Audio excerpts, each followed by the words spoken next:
Hola, buenos días a todos, buenos días a todas. Muchísimas gracias por estar al otro lado y bienvenidos a una nueva charla virtual del sexto Congreso Internacional de la Fundación Cinemas Comic, que saben que se inauguró ayer en el Instituto de Estudios Canarios con la visita de Lidia Vázquez, con la visita de Lisbeth Daumont. Esas charlas fueron presenciales, pero ya se encuentran subidas en internet.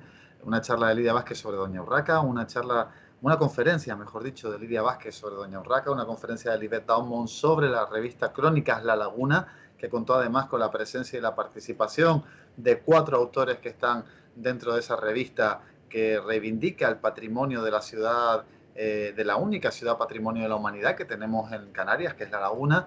Y después, bueno, pues por la noche se tuvo lugar esa inauguración presencial en Granadilla de Abona de la exposición Mujeres Canarias de Patricia Morales, donde acudieron al patio del convento de Granadilla más de 120 personas. En breve subiremos las fotografías y se pueden poner a contarlas para que vean que es cierto que el número de personas fue muy elevado y no nos podemos mostrar más que agradecidos, tanto al ayuntamiento por haber participado en esta actividad de la Fundación Cinemas Comic, por apoyarla, como a todas esas personas que asistieron. Hoy tenemos con nosotros otra charla virtual, como decía, lo hacemos con una persona que es amiga de la Fundación, que estuvo invitada el año pasado también, fue la conferencia inaugural y la conferencia principal de este congreso, solo que en su quinta edición también la impartió en el Instituto de Estudios Canarios ante un público que estaba ávido por conocer más sobre el papel de las mujeres en el cómic, y eso es un poco lo que vamos a continuar en la mañana de hoy con la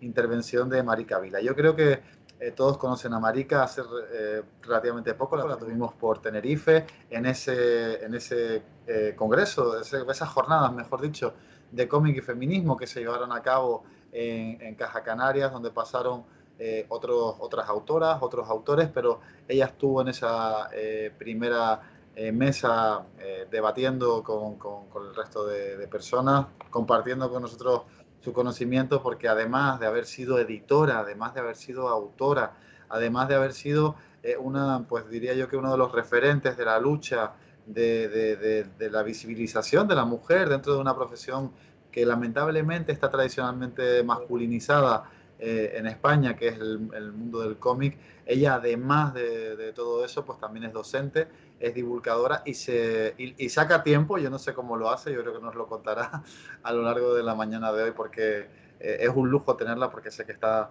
ocupadísima.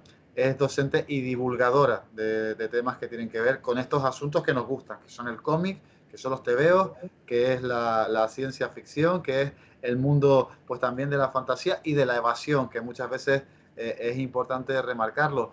Y hoy lo vamos a ver desde una perspectiva pues un poco más académica, un poquito más, quizá un poco más reflexiva, para entender qué es lo que significa todo esto. La conferencia, bueno, más que conferencia va a ser un encuentro, ¿no?, entre los dos, Marika, ciencia ficción y feminismo, las heroínas fantaeróticas que revolucionaron el cómic. Eso es lo que vamos a hablar en la siguiente media hora.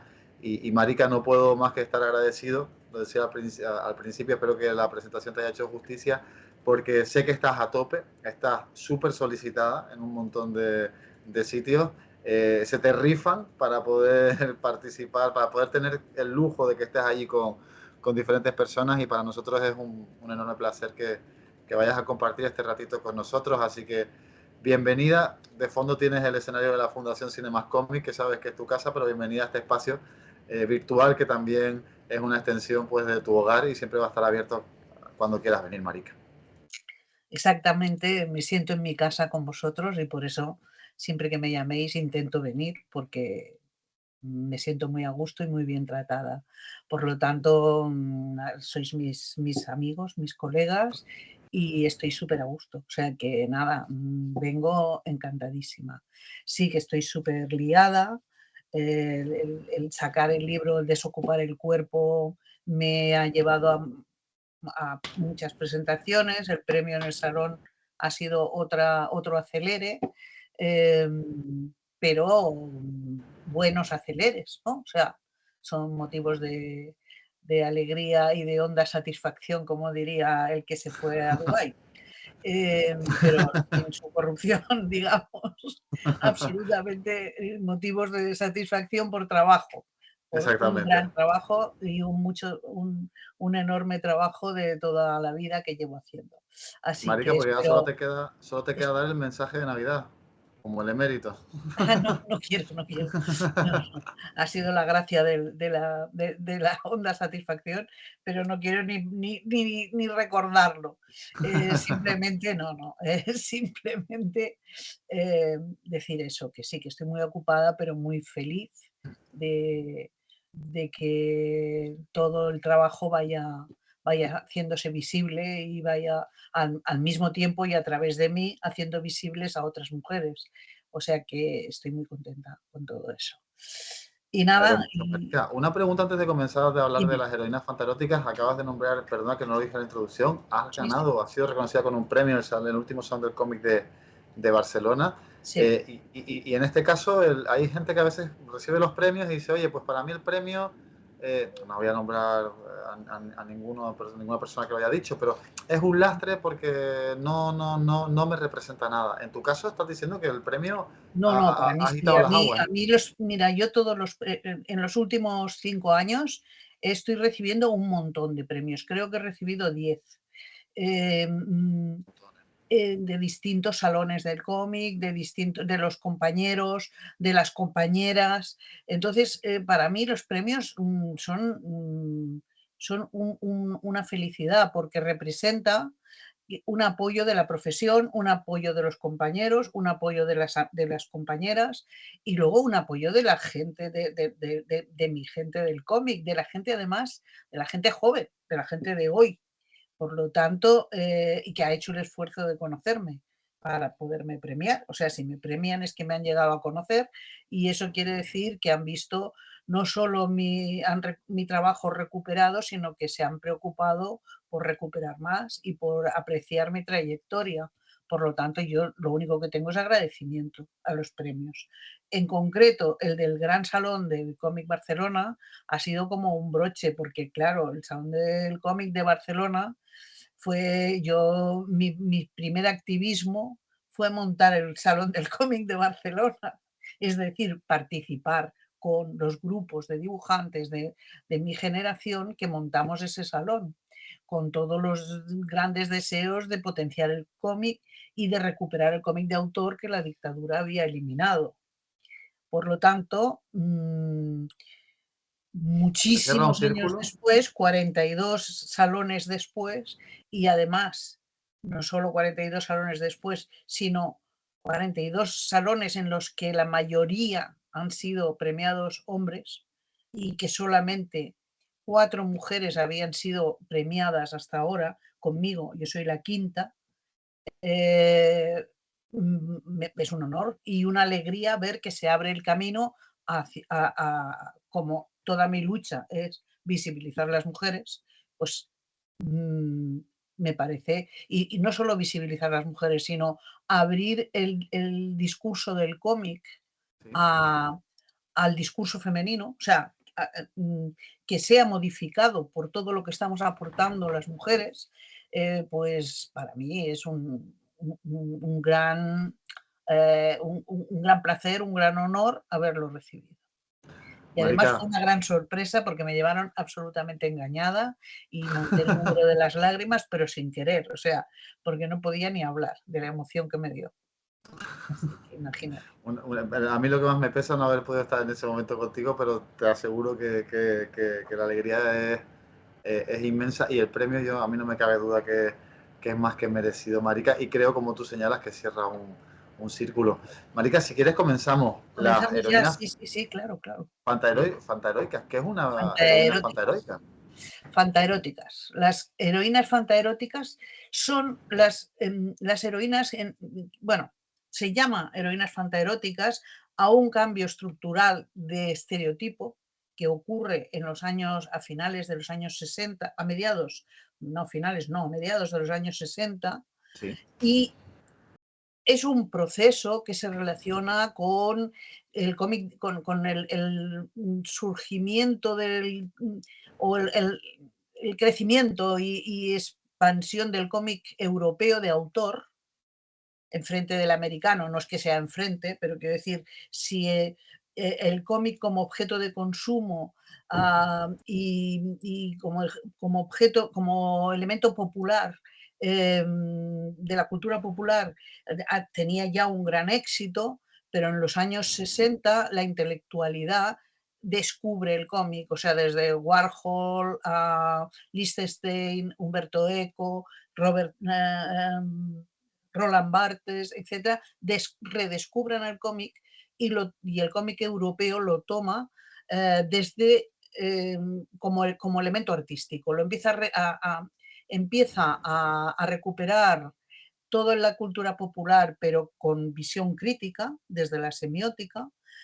Empiezan a crecer los antihéroes y, por otro lado, el cómic europeo empieza a proporcionar todo un imaginario y a crear toda una obra de autor que liga también con el cine, liga también con la Nouvelle Vague, con la literatura, sobre todo con los nuevos filósofos, es decir, el descentramiento del sujeto moderno en la filosofía, que se traslada a los márgenes, deja de ocupar el centro o condena al sujeto central que ha sido el régimen anterior, ¿no? El dominio más, ese dominio central. El sujeto de la filosofía en ese momento, a partir de los años 60, se sitúa en los márgenes y, y, y desde ahí todo eso influye en el cómic y el cómic empieza a generar unos nuevos modelos. Esos nuevos modelos que sobre todo funcionan los antihéroes, los héroes marginales, los héroes que no responden al éxito, sino a la pérdida, a las contradicciones, todo eso responde a un pensamiento masculino. Y la mujer que introducen ahí, en ese momento, es la musa que ellos necesitan para ese trabajo. En ese momento también, en esos años 60, se produce la segunda ola del feminismo. Las mujeres están en la calle, hay una explosión de liberación de la mujer y todo eso, cómo lo controla el cómic masculino, la mirada, la perspectiva de género, cómo nos enseña hoy que eso se reconduce, creando unas cabeceras femeninas, pero que el sujeto que se ha retirado al margen pone sujeto a nombre de mujer, Barbarella, Valentina y otras que aparecen, Jodelle, Modesty Blaise, pero las controla desde el margen. Es decir, desde el margen esas heroínas fantaeróticas son cuerpos vacíos, musas que recogen todas las liberaciones. El cuerpo es un espacio para el diálogo entre hombres que se liberan en esos cuerpos de mujer, pero no Además, liberan a las mujeres. y ellas Los, además pierden, dentro de esa falta de liberación, incluso hay no sé si llamarlo detrimento o un retroceso en su figura, porque ellas rechazan o pierden sus poderes en cambio a otra característica principal, ¿no? exactamente. Es decir, ahí el poder que habían empezado a adquirir siguiendo los papeles míticos de las Amazonas, siguiendo el Olimpo en la cultura americana, todas las superheroínas siguen un patrón muy olímpico, por decirlo de alguna manera, no son las principales, pero van adquiriendo, tienen un sitio como excepcionales diosas y tienen algunos poderes a cambio de otras pérdidas, pero tienen algunos poderes. Esa pequeña conquista de poder y acción, las heroínas fantaeróticas, y se llaman fantaeróticas porque mezclan fantasy, ciencia ficción y erotismo, sobre todo lo que predomina es el erotismo. Esas heroínas fantaeróticas lo que hacen es perder todos los poderes, la ropa también, y a cambio de un solo poder, el poder de seducción, que no nos sirve para nada, en realidad. O sea, y eso lo demuestra leer obras tan fantásticas, por otro lado, como Valentina, de Guido Crepax, Sí. que deconstruye el lenguaje, abre las posibilidades del cómic, crea la intertextualidad con los fondos y los contextos de la época, pone absolutamente, llena de simbolismos todas las historias, las carga de intelectualidad, renueva el lenguaje, renueva la grafía, Sí, pero y libera las transgresiones masculinas a costa del cuerpo de las mujeres, pero no a favor del cuerpo de las mujeres. Usa nuevamente el cuerpo de la mujer para reconducirla en un momento en que las mujeres reales están exigiendo un papel y están exigiendo su voz, están exigiendo su espacio público, están exigiendo su trozo de discurso, ¿no? Y en ese momento son reconducidas por el estereotipo se reestructura para controlarlas de nuevo. Y entonces en ese nuevo estereotipo, la mujer, que es un artefacto, el artefacto mujer, que se les pone como modelo, representa, según Barbarella, por ejemplo, la virginidad libre de precio, o sea, sí. porque no tiene, porque se supone que es autónoma y que es voluntariamente violada, voluntariamente torturada, Valentina, por ejemplo, o sea, se crea la voluntariedad de la disponibilidad accesible a un erotismo masculino. Y estas Ujú. son las heroínas de las que podemos hablar mucho, que me enrollo demasiado y no te No, dejo no, preguntar. todo lo contrario, sí, es un placer escucharte. Cuando me comentabas el título de la charla, la primera que se me venía, el primer personaje que se me venía a la mente, no recuerdo el nombre, era la protagonista de la película Heavy Metal, no sé si recuerdas, la película de animación Heavy Metal. Sí, pero no me acuerdo quién era la protagonista, es que no Era la una recuerdo. chica fuertemente sexualizada que lo único que se dedicaba era pasearse por un montón de espacios, prácticamente vestida en bikini, haciendo Bueno, com cosas quizás a veces pues agresivas, algún combate, alguna cosa, pero realmente lo que interesaba e incluso lo que en ocasiones desarmaba a sus rivales eran pues su poder de seducción, lo que tú claro, señalabas. claro, claro. Sí, sí, sí, sí. Y es que además estas heroínas, al final, acaban contaminando a todos los otros géneros.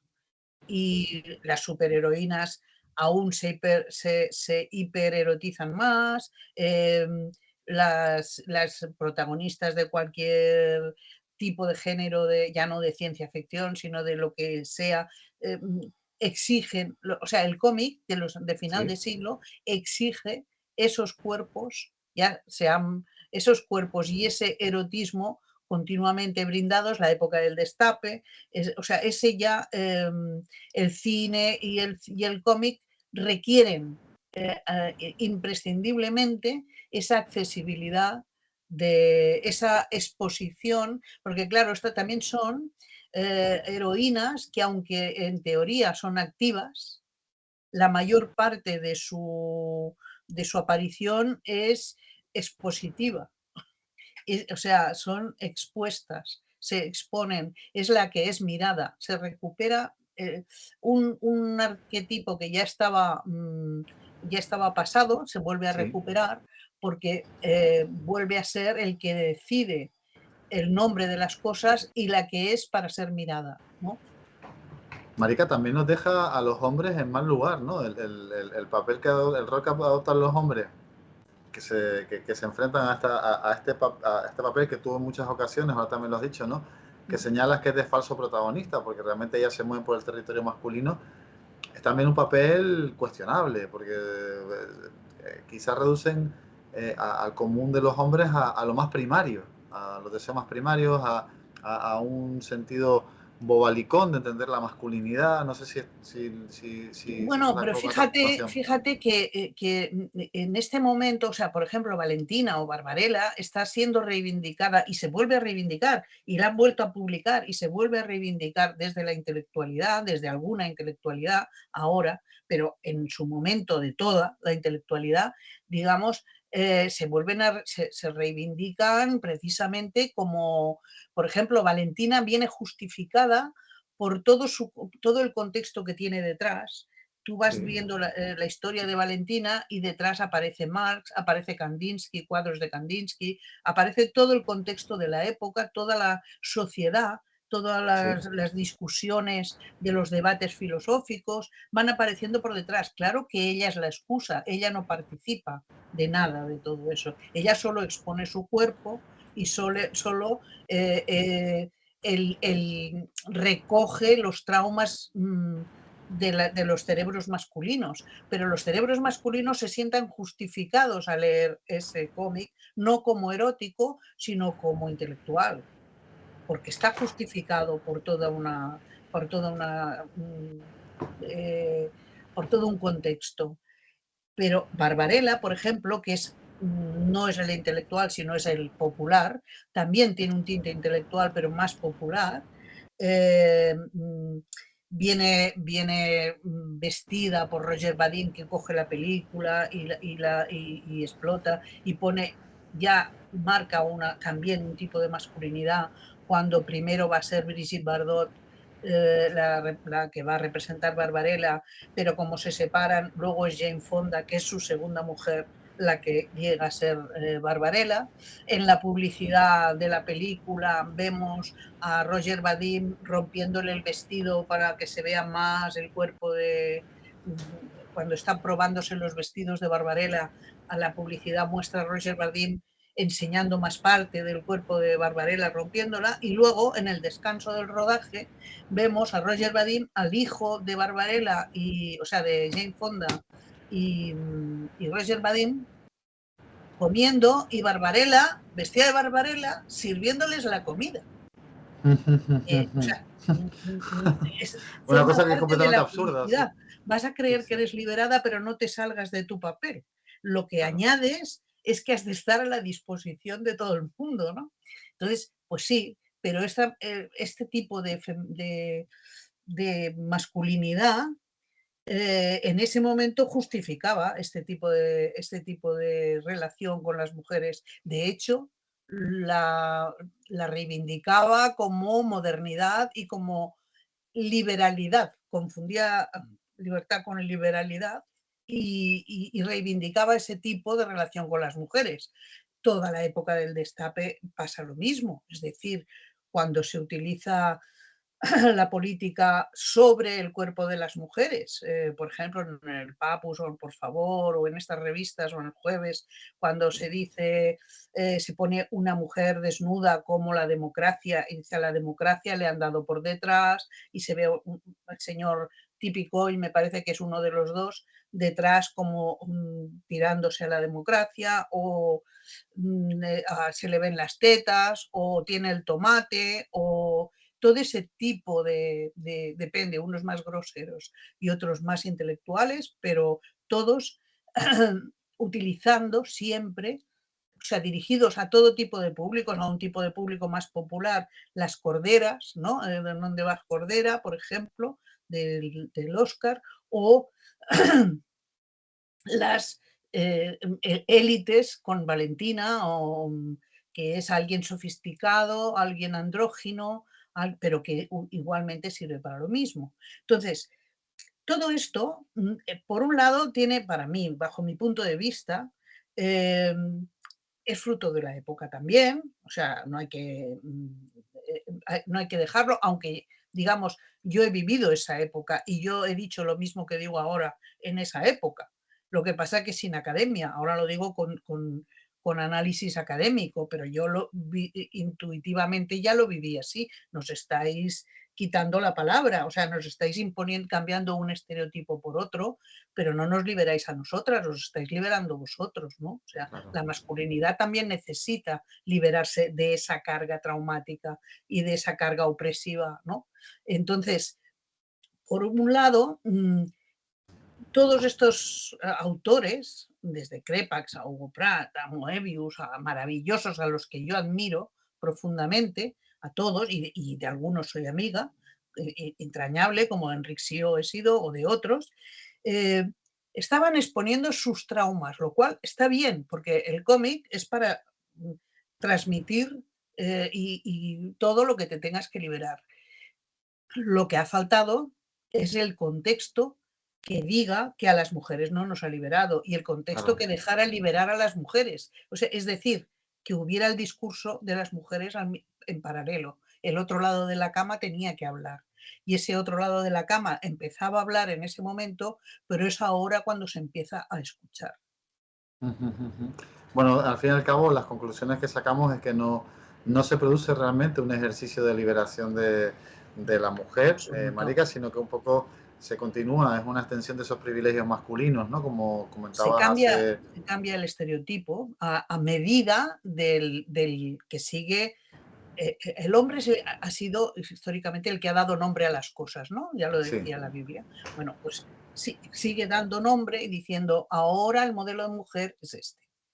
Y entonces eso pues decae, en este momento decae claramente y salen las mujeres diciendo que las mujeres no somos una, no hay un artefacto, que eso es un artefacto, ese modelo es un artefacto y que las mujeres somos diversas y que el género es diverso también, no solo las mujeres, o sea, sino las personas somos diversas Ujú, y que ujú. los modelos generalmente esclavizan y castran, que el modelo único es cada persona, ¿no?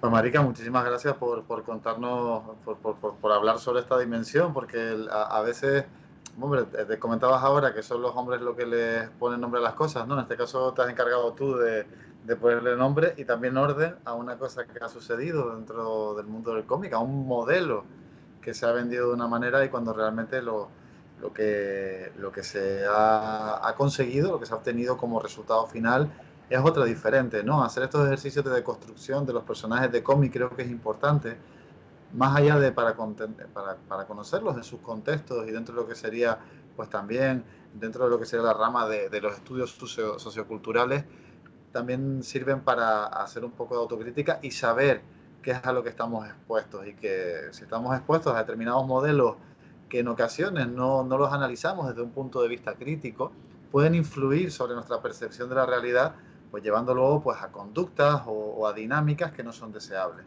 Creo Exactamente. que consumir este tipo de productos, hacer este tipo de lecturas bajo una visión crítica, es fundamental, ¿no? Y Es una fundamental. mentalidad icónica, ¿no? De entender que lo que estamos viendo es simplemente un cómic y que no es la realidad, que nunca lo va a representar. La lectura crítica es fundamental, la autocrítica también. Las mujeres También, hemos sí. de ser muy autocríticas también.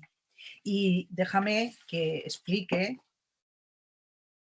que en el libro que acabo de sacar, esto está analizado en detalle y en profundidad. Si alguien está interesado, sepa que en desocupar el cuerpo está bien analizado y bien explicado. Y que una cosa con la que quería acabar un poco era Sí, que, por ejemplo, el contraste lo tendríamos con Montelier, Chantal Montelier en la época haciendo ciencia ficción y hablando de los cuerpos repetidos, los cuerpos homologados que crea la cirugía, por ejemplo, o sí, los cuerpos no sexuados, o por ejemplo tendríamos a mí misma haciendo en Moderna Secreta, que va a salir el año que viene para el Salón, pero que se publicó en Rampa Rambla, haciendo que los que se modificaran fueran los cuerpos de los hombres, por ejemplo. O ahora no me sale el nombre, a Clara Tani Tarqué, explicando otros modelos diversos sin etiquetas. Entonces, las mujeres haciendo ciencia ficción estamos demostrando que hay otros tipos de mujeres, que es lo que explicaba antes. es lo que es posible, claro. Pues Marica, muchísimas gracias por compartir este tiempo con nosotros. Insisto, por sacarnos un hueco en la agenda que la tienes apretadísima. De verdad, ha Muchas sido un placer gracias. charlar contigo Para y vosotros sobre todo siempre. no, y sobre todo que nos hayas hecho pensar, que siempre que hablamos contigo nos hace pensar un Me poco, que es lo encanta. importante, que a veces uno va en piloto automático y no se para a reflexionar sobre las cosas. Así que muchísimas gracias. Nada. Recomendada esa lectura, Desocupar el cuerpo, ese libro que has sacado hace De prácticamente ediciones nada, Marica, que no Marmotita. sé, Déjame que haga propaganda de mi editor, que es una maravilla. Y no sé cómo ha sacado tiempo, pero ahí está ese libro para saber, para seguir conociendo sobre este tema en muchísima más profundidad. Marica, un abrazo y gracias, que tengas un buen día y ánimo con todo, que viene la agenda apretada. Igualmente, igualmente a vosotros, a ti en Un especial. saludo, chao.